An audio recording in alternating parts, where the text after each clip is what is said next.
Hello, hôm nay mình hướng dẫn các bạn đệm bài tánh ca số 10 tánh ca trai. Bài này đệm cũng rất đơn giản. Thì mình sử dụng tông son. Thì mỗi người có kiểu đệm khác nhau, nhưng mà mình sẽ hướng dẫn các bạn cách đệm cơ bản nhất của bài tánh ca số 10 của tánh ca trai.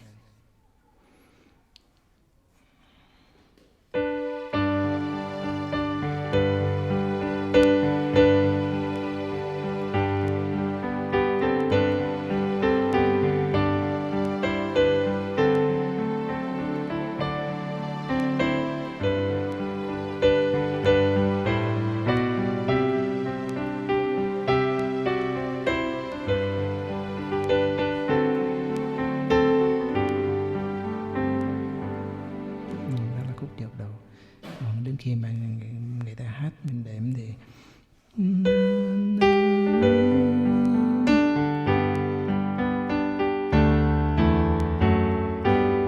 là mình phiêu theo đó.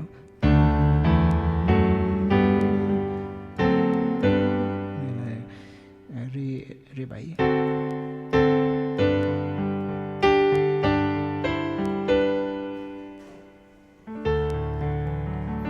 Mình sử dụng hợp âm đạo hết.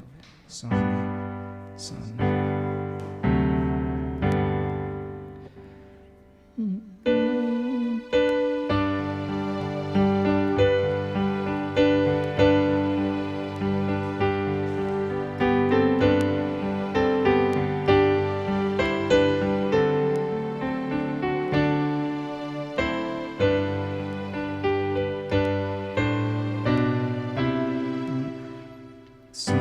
la si kéo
cái kiểu cách cơ bản của mình đã chỉ cho các bạn nếu thấy hay. Còn phần nào mà muốn copy thì cứ comment bên dưới và ủng hộ mình bằng cách bấm chia sẻ, đăng ký ủng hộ kênh mình. Cảm ơn các bạn. Chú ban phước cho các bạn.